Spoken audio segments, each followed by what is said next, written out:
Back to news. Congress ప్రభుత్వంపై మాజీ MLA BRS నేత వినయ్ భాస్కర్ ఆగ్రహం వ్యక్తం చేశారు. తమ ప్రభుత్వ హయాంలో వరంగల్ ప్రజల దాహార్తిని తీర్చామని, వ్యవసాయ సాగు కోసం భద్రకాళి చెరువు పూడిత తీత పనులకు శ్రీకారం చుట్టామని గుర్తు చేశారు.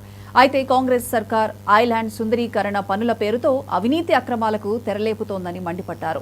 నిబంధనలకు విరుద్ధంగా పనులు చేయడమే కాకుండా స్థానిక ప్రజాప్రతినిధులు, అధికారులు కమిషన్ల కకృతిలో మునిగి తేలుతున్నారని విమర్శించారు. కోట్ల రూపాయల అవినీతిని ఎండగట్టేందుకు బీఆర్ఎస్ పార్టీ నుండి కార్యాచరణను సిద్ధం చేస్తున్నామంటున్న ఎమ్మెల్యే వినయ్ భాస్కర్ తో మా ప్రతినిధి శ్రీధర్ ఫేస్ టు ఫేస్.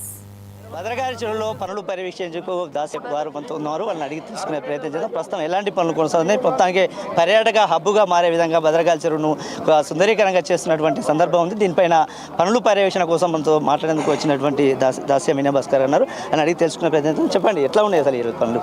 మన అందరికి కూడా తెలుసు, కాకతీయుల నాటిని స్వయంభుగా అవతరించినటువంటి భద్రకాళమ్మ ఆ ఆలయాన్ని దర్శించుకోవటం కాకతీయుల రాజు నాటి నుంచి ఇప్పటి వరకు కూడా జరిగింది. సరే, ఆలయం పక్కన ఉన్నటువంటి చెరుకు కూడా ఎంతో గొప్ప చరిత్ర ఉంది. సుమారు 380 ఎకరాల పైచిలుకున్నటువంటి చెరువుకు గతంలో మరి సాగునీరు, తాగునీరు కూడా అందించేటువంటి గొప్ప చరిత్ర ఈ చెరువుకు ఉంది. అయితే కాలక్రమేణా సమైక్య రాష్ట్రంలో ఈ నీరంతా కూడా మరి మత్తడి పడుతున్నటువంటి క్రమంలో నాలాలన్నిటి కూడా కాలువలు ఉండేది. కానీ సమైక్య రాష్ట్రంలో మరి పాలకుల నిర్లక్ష్యం కారణంగా అవన్నీ కూడా పూరుకుపోయినాయి.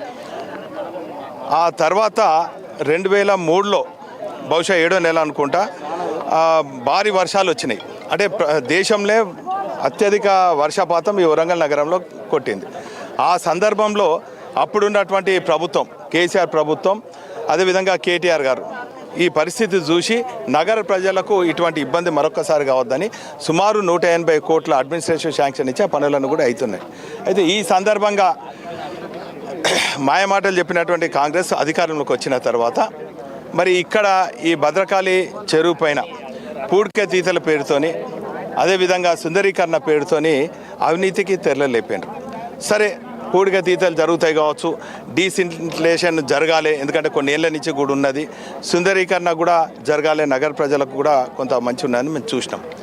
అయితే నవంబర్ 7న అనుకుంటా బహుశా ఇక్కడ నీళ్ళన్నీ కూడా విడుదల చేసినాక ఇమ్మీడియట్గా వారం 10 రోజులలో టెండర్ పిలవాలి. కానీ మార్చిలో టెండర్లు పిలిచిండ్రు. అంటే ఈ 4 నెలలు ఎందుకు మరి గ్యాప్ వచ్చిందని ఇటు మీలాంటి విలేకరులు కానీ మేధావులు కానీ కూడా అడిగితే, ఇక్కడ మంత్రులకు, మా ఎమ్మెల్యేలకు, మేయర్కు, ఎంపీకి పొసకలే 4 పాలు చేసుకొని ఈ వచ్చినటువంటి టెండర్లో మరి అందరు పంచుకోవాలని చెప్పి ఆ టెండర్లన్నీ కూడా మరి అది కొంచెం డిలే అయింది.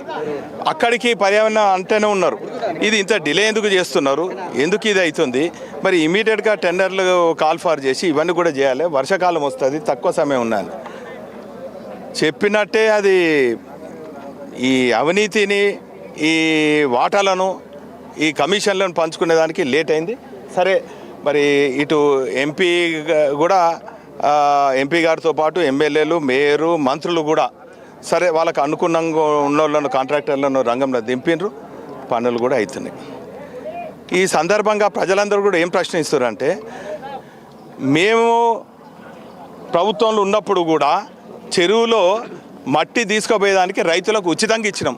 కానీ ఇక్కడ 250 క్యూబిక్ సెంటీమీటర్లకు 250 రూపాయలతోనో ఒక ట్రాక్టర్ అమ్ముడో, లేకుంటే 2500లకు అమ్ముడో, ఇట్లా రకరకాలుగా ధరలతో మట్టి కూడా అమ్ముకుంటుండ్రు. రైతులు ఎట్లా బతకాలి? రైతులకు వద్దా? వాళ్ళ పొలాలకి మట్టి వద్దా? కాబట్టి నేను అనేది ఏంటంటే, ఇక్కడ పెద్ద ఎత్తున అవినీతి జరిగింది. ఖచ్చితంగా మేము దశల వారీగా ఆందోళన చేస్తాం. మేము ఊకునే ప్రసక్తి లేదు. వరంగల్ ప్రజల పక్షాన మేము పోరాడతాం.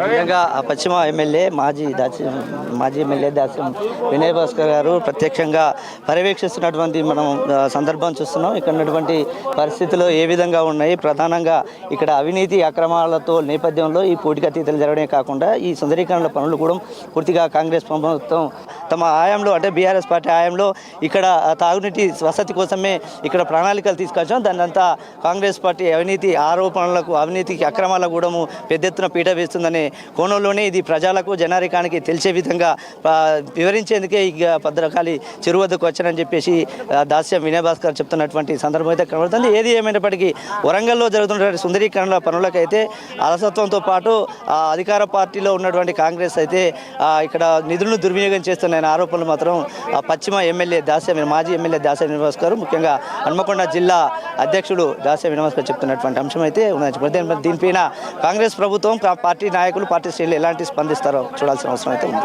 ఇది ఇక్కడ తాజా అప్డేట్. కెమెరా పర్సన్ సంపత్తో 99 టీవీ శ్రీధర్ వరంగల్.